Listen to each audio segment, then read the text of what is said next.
God, Neil. The World Weekly News has got some staggering stuff for all you religious nuts out there, for all you crazy people. Jesus died from a heart attack, says expert. Oh! In Turin, Italy, in Torino. Marks on the Shroud of Turin reveal that Jesus died of a heart attack, says a new study by a forensic scientist. Is this guy a real scientist? Sure. On top of fatigue, the pain of 19 hours of torture, dehydration, and asphyxiation from being crucified, Jesus had a coronary, Professor Pierluigi Belloni said. Pierluigi, sorry, excuse me. Scusi. Professor Belloni performed a post-mortem by studying the Shroud of Turin Christ burial cloth. If that isn't good enough for you, in Seattle, Washington, another respected doctor has confirmed reports that a 22-year-old pregnant woman is definitely a virgin, sparking rumors that Jesus Christ is about to be reborn. Oh! All right. Here is a 22-year-old pregnant woman who is definitely a virgin. Oh! People are working themselves into a state of hysteria over this, says Dr. Charles Sontaghi, the unidentified mother's physician.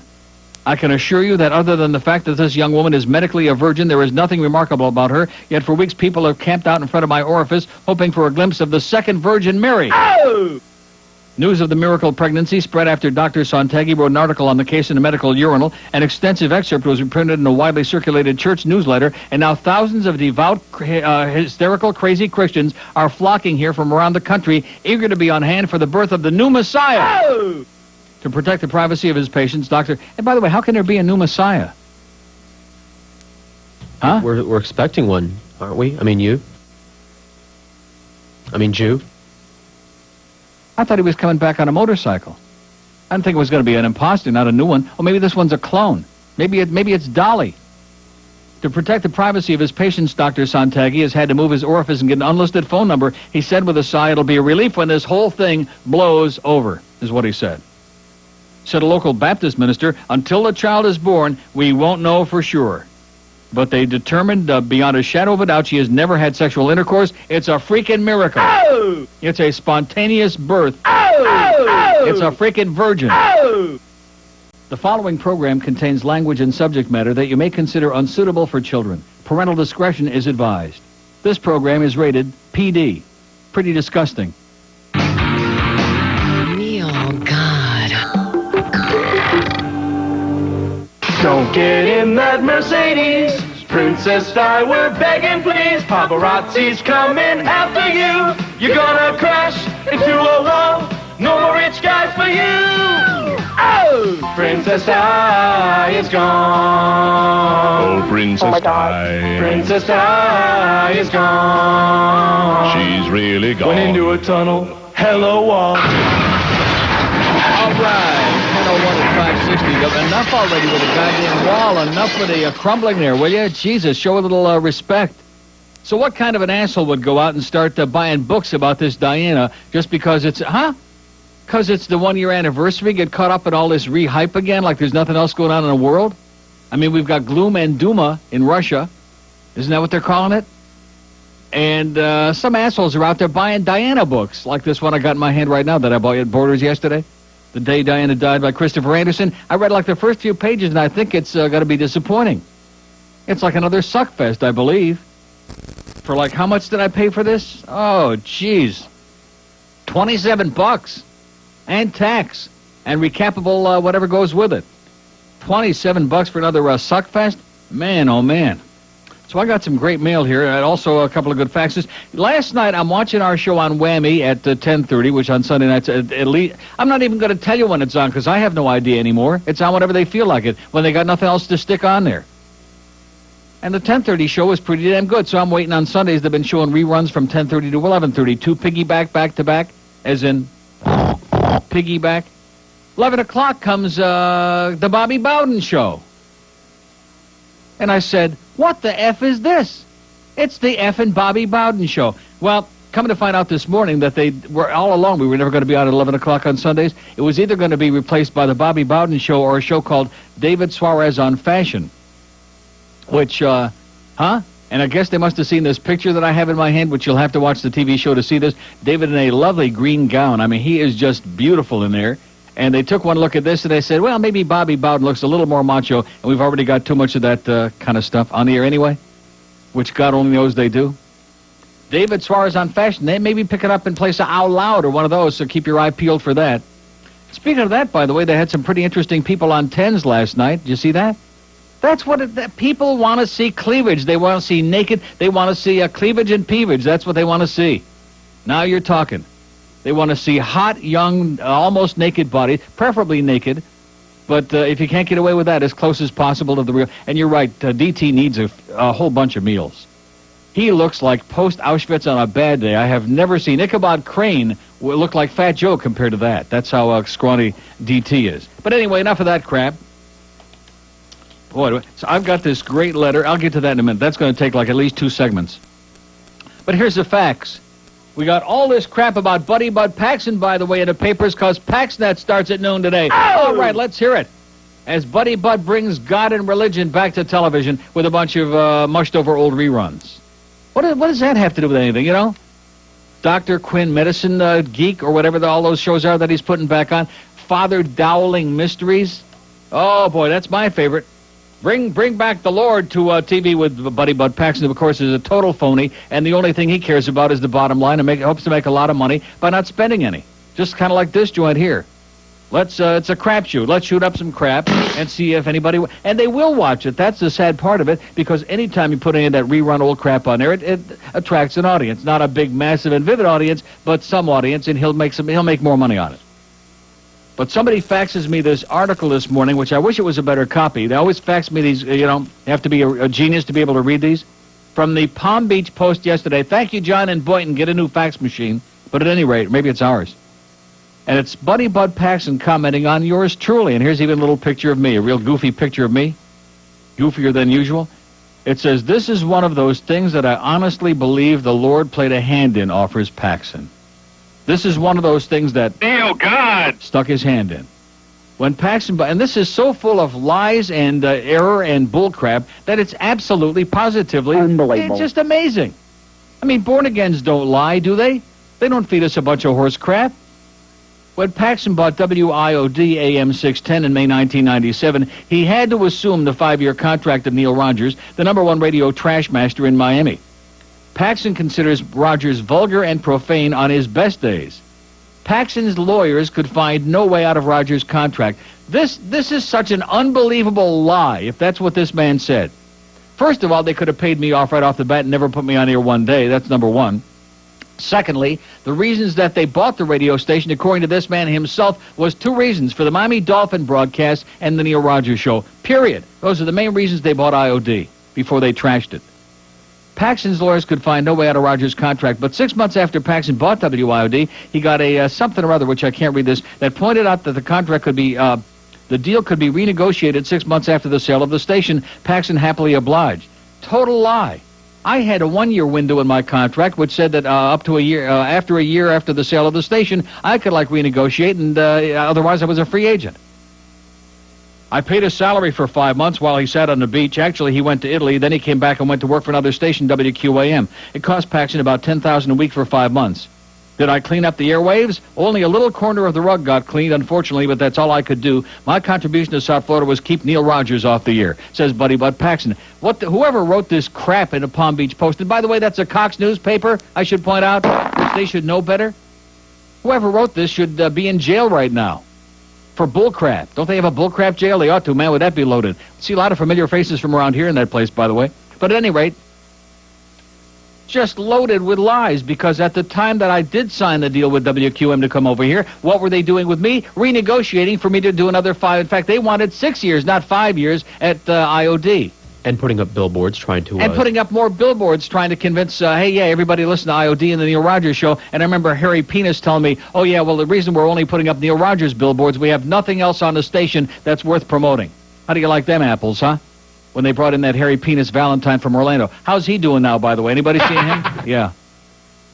So we were renegotiating the deal with the Paxson people, and even though he was trying to put that language stuff in there, you'll recall that we backed him right up against the wall the very last minute, and he retracted that. He said, okay, go ahead, say whatever crap you want, because I'm a potty-mouth phony anyway, is what he said. And he is. But just to prove to you, here's a good lesson for all you young people out there as you go through your life. Save crap. I save a lot of crap. Sometimes I'll have something I'll think, well, someday this might come in handy. I have right in my hand a letter dated October 18th, West Palm Beach postmark, from Paxson Communications in West Palm Beach, 601 Clearwater Park Road. Personal letter from Buddy Bud Paxson, signed Bud. Not Mr. Paxson, not Lowell W., but Bud. Your my Bud. good, close personal Bud.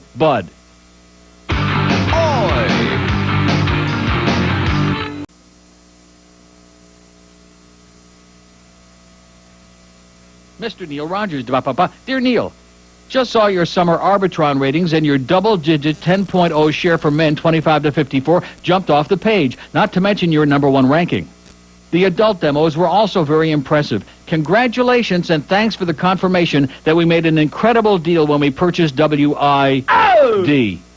Hope you're enjoying your new studios, and please feel free to call Jay Holker or me at corporate if there is anything we can do to help continue these great ratings. Sincerely, Bud. Lowell Bud Paxson, hypocrite, lying, phony, born again, and a piece of crap. Trash man. Talk about trash. I'm not the chief of trash. He's the chief of trash. The Home Schlock Network, the goddamn what he did to radio and all over the goddamn state. And then, of course, what he's doing to that so-called PaxNet, putting a bunch of old trashed up, hashed up reruns on there. He's the maven of trash. An article, right, and it goes to show you again, because you read it in the newspaper, does that mean it's true? No. Does that mean it's probably a bunch of crap? There you go, especially in the Palm Beach Post. Buddy Bud, liar, liar, your goddamn pants on fire. You're going to be burning that lake of fire. You've told so many lies. Even Bubba's not in your league when it comes to lying, okay? Buddy Bud, Paxson. Nice job, by the way, ruining all your stations.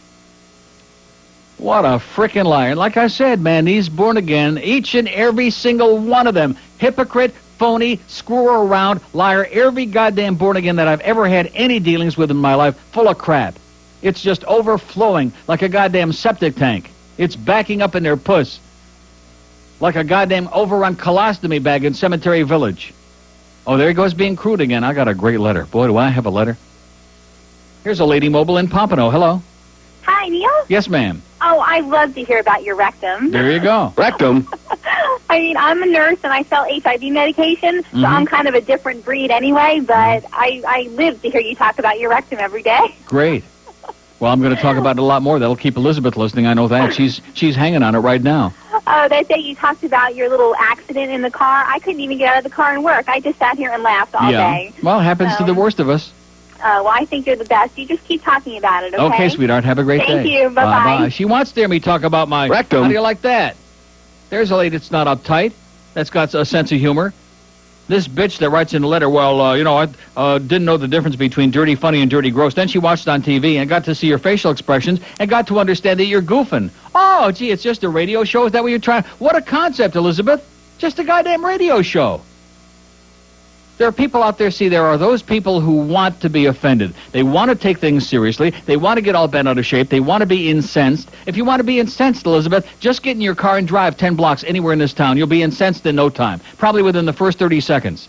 You'll be incensed, pissed off, and fired up at these idiots out there. You'll be foaming at the mouth. But this is just a goddamn radio show, okay? We're here to entertain, educate a little bit, especially about bruised rectums, which people don't know too much about.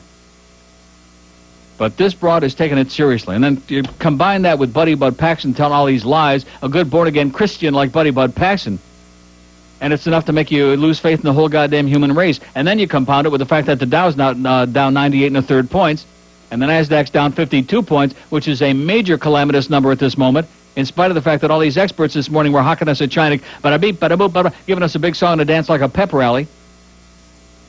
Because if we would have known that, of course, they don't have a crystal ball, but why do they have to feel like cheerleaders out there? Why can't they just be reporters? Why can't they just tell us what's going on instead of trying to blue sky us? Because then I guess they figure if they would have told us what's really going on at 9:30 this morning, everybody and their brother would have been on the phone with the brokers selling madly and screaming, and now we'd be down 500 points instead of just a measly 98. We can go for about 250 today, I think. Here's a mobile in Pompano. Hello. Hello. Yes, sir. Hey, Neil, how you doing? Okay. I've been home for 20 miles on 995, but it was worth it. And I'll tell you, I'm a first-time caller. I've been listening to you for a long time, and I really enjoy your show. All right. What I want to tell you, I'm a professional firefighter paramedic in Palm Beach County, and I have my own talk radio show, and I wanted to invite you to come on my show. No thanks. Okay, we have 2 open lines in what? Who was that? He's got some show in Palm Beach County. He wants to invite me to come on his show. Like I need the audience from whatever. I have no idea and couldn't care less. Next, they'll be inviting me to go on WSRF to be on Jack Mark's show on there. Neil, God.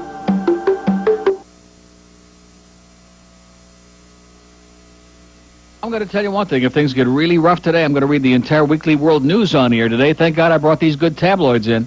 That's where you find out the good stuff, like the weekly Wheel News. See, the National Enquirer always tells you that everything that they write, as outrageous as it is, they verify and it's all for real. The weekly World News, you know that everything that's in there is a bunch of crap, but it's a lot more entertaining.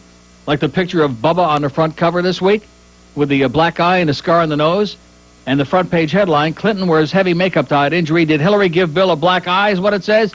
First lady hits president in face with a cell phone over Monica, sources say. Oh! There you go, she butched up big time. From the Janet Reno School of Beating the Crap Out of You. Well, that's a lovely picture. And you know something? I saw him, he was making that most recent speech, whichever one it was, one of his last 200-300 speeches he made, and he does. He's got makeup on it. And the eye, too. Here's a lady in Miami. Hello. Yes, ma'am. Hi, I just want to let you in a little secret. When women get together, they're worse than men. They talk about yeast infections and what comes out of here and what comes out of there. Maybe Elizabeth would rather hear you talk about that. Yeah, let's talk about yeast infections. You talk about something really disgusting. You know what, my How husband... about chlamydia? Let's talk about that for hours. My boyfriend's outside painting the mailbox, and I just wanted to say hello. He's probably listening to me right now. Tell him clean it out good. And the mailbox, too. And the box, too. Okay, have a great day. Bye. Clean out that box good, pal. Oh! And the mailbox, too. Yeah, see, she was getting close, getting warm, so to speak. We have an open line. Yeah, let's talk about chlamydia. Huh? That's something Elizabeth can probably relate to. Let's talk about disgusting, growing, bulging yeast infections in places where it's illegal in Utah. Yeah, right. Now, that's disgusting. That is nauseating and disgusting. I would be the first one to tell you, no thanks, see ya. But I mean, like a bruised rectum? Rectum? That's disgusting? There's nothing disgusting about that. As long as you're a sanitary person and you do those things that are required to stay sanitary. Use your Tux or your Charmin or whatever you use. I said Tux. Or your bidet. Or your bidet. Oh, if you're real extra sanitary, you're splashing that thing, man. Keeping it nice and sanitary. It doesn't have to be disgusting and dirty, although in your case, Elizabeth, maybe that's the problem. Maybe Elizabeth's got a very unsanitary. Rectum. Maybe that's the problem over there in Pembroke Pines. When in doubt, let's go make her clean it out. I'll leave that to you. Oh, here's Mr. St. Louis all of a sudden. Would you know he'd come out of the woodwork? Dave the cop, yes? How you doing, Neil? Okay. Yeah, maybe she has more yeast than wholesome. Hey, I got a question for you. I heard a lot of the announcers talking over the weekend about MVP for the year. Yes. Throwing around a few names. Yes, Mark McGuire has no chance. Okay, here's my question. Andres Galarraga. Would you nationally. consider it for the team or for what they've done for baseball itself? It's never what they've done for baseball. You're reaching and stretching so hard that that's not what the MVP is all about. I understand. I mean, Sosa and McGuire Guy that plays on a saved the crappy sport. team that doesn't go anywhere is never going to be the MVP, and McGuire's not going to get it. How come everybody's a Cardinal fan now? I don't get it. They're not. The Cardinals are a crappy team with no pitching, and nobody cares about that. They're McGuire fans. That's all. They want to see something great happen. They want him to do it. But don't you think... In spite of that crappy complexion and that neck that looks like he ran into a chainsaw. Don't you think Sosa and McGuire basically saved the sport this year? I wouldn't say they saved the sport, but they sure generated a lot of interest in an otherwise lackluster year. And the wild card, which some assholes are opposed to, by the way, that also helped save the sport. Because if it weren't for the wild card, what interest would there be? You got the Braves and the Yankees, all these other teams 5 million games ahead. The Indians. What the hell race would there be? You're right about that. You know, Galarraga's playing great, Houston, but so San is Diego. Moshe Alou's playing kick-ass baseball. Yeah, Moshe Alou's right in there too. Isn't that a slap in the puss? He should get it. He should. I hope he Moshe gets Alou, wouldn't that be a slap in Wayne's puss? Well, you know, since they're not playing in Miami, maybe they would give it to Moises this year. And you notice how guys, ex-Marlins like Trevor Hoffman and Kevin Brown and Moshe Alou, all these ex-Marlins are having like career seasons this year. Not only are they having great years, but they're having career years now that they got out of here. They may have repeated this year. Who knows? But in closing, just to make it short, there's no fags in handcuffs. Okay, see ya. Yeah, that's for sure. So anyway, here's the big story about Hillary gives Bubba a black eye. First Lady Hillary Clinton became so enraged at her hubby Bill during a recent argument at the White House that she bashed the president in the face with a cell phone, leaving him dazed, bloody, and nursing a badly swollen black eye. Oh! White House sources say the brawl occurred August 3rd, shortly after the Clintons returned from a series of fundraising bashes. Well, I guess they weren't finished with their bashes at New York's Long Island. They say the incident forced the president to wear makeup for nearly a week to hide his embarrassing injuries. The First Lady was apparently outraged over the nonstop, no-holds-barred press coverage of the Monica Lewinsky scandal. The president was in the Oral Office in the West Wing going over some paperwork about 3:15 p.m. when Mrs. Clinton stormed down the corridor through the door with fire in her eyes, one high-ranking source recalled. 2 members of Mr. Clinton's staff who were with him at the time hastily withdrew into the corridor because they knew all hell was about to break loose. But they stayed close enough to the door to hear part of what was transpiring inside, which proves, I guess, that White House staffers are human, too. They had their ear to it and the door as well. From their position outside the office door, the 2 aides and a half-dozen Secret Service agents overheard Hillary scream at the president that she was sick and tired of being humiliated by the sex scandals that have plagued Clinton over the past 6 years, the insider said. Jennifer Flowers' name was mentioned, as was Paula Jones and Monica Lewinsky's, and Hillary was heard to suggest that her husband learn to keep his pants zipped and his hands to himself, another source said. Oh! You think he's going to do it? No. Of course not. She was screaming at the top of her lungs, knocking things off the desk, saying that she wasn't going to go on playing the dutiful wife just to keep his stupid political career from dying on the vine. Some stupid goddamn presidency from whatever. Eventually, the president was heard to yell something like, "For God's sake, Hillary, sit down and shut up." Oh, sit down and shut up. All right, now we like him a lot better. Even though he is bruised and bashed up and got a black eye and a bloody nose, and I think he's also got bloody oozing stool. Roy! Because of this episode. Now we respect him a lot more. Sit down and shut up, bitch. That's what he said. She sat down and shat up. Oh, you can't say shat.